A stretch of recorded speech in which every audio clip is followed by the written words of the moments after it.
Today, I feel a lump in my throat even telling you about this, is my firstborn's birthday. I had the privilege of raising two darling daughters that are young adult women now.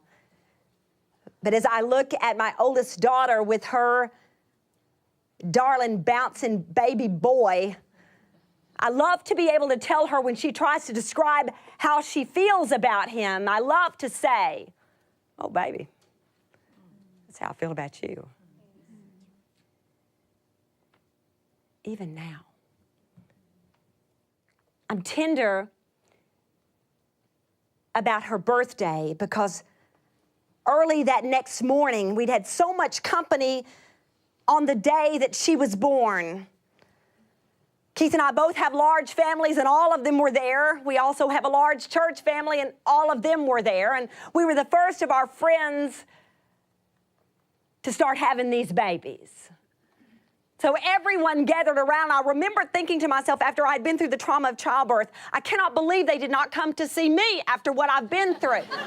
22 years old and went through the shock of my life. I felt like they should have put one of those things they put on horses when they win the race, those rose wreaths. Something. So with so much company around the room, we'd all had prayer together. But then come about 4 a.m, when everybody was gone, of course I'd not slept a wink all night, they brought her to me. And they laid her right on that hospital bed with me, and then the nurse left. She said, "I'll leave the two of you alone." And I want you to just get the picture, because if you've had an infant, you know what I'm talking about. I wanted to see her. I'd not really gotten a chance to take a good look at her. And so I just began unwinding her.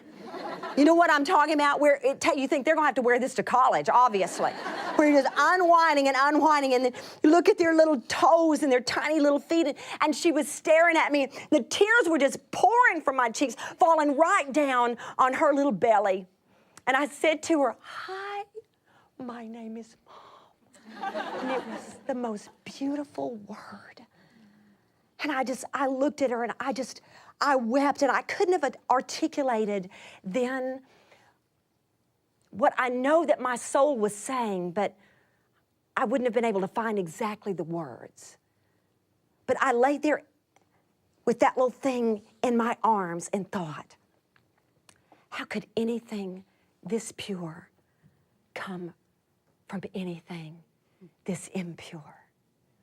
I had a sense of impurity from the time I was a little bitty girl because of my early childhood victimization. So I had this overwhelming sense of shame from my earliest memories. And then, you act out on that, and you're just a mess. I was a wreck. I was just a wreck. And I looked at that tiny little thing, and suddenly, what I was going to do with my past took on a whole new meaning. I read a book a number of years ago by Gilda Radner, who was in the early Saturday Night Live fame. She's long since passed away. But she wrote a book before she did called It's Always Something. It's Always Something.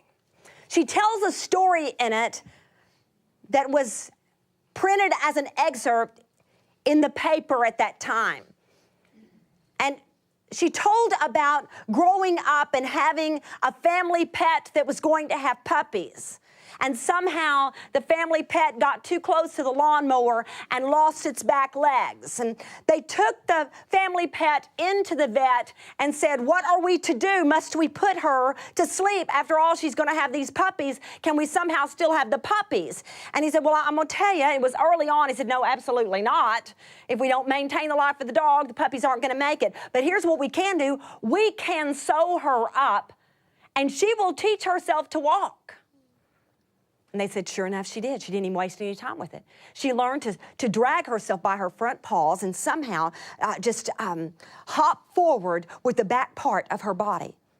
Didn't seem ashamed of it. That's just how she walked. And they said then she had the puppies. They were all healthy. The last line of it said this, and when they learned to walk, they all walked just like her. That's going to be me.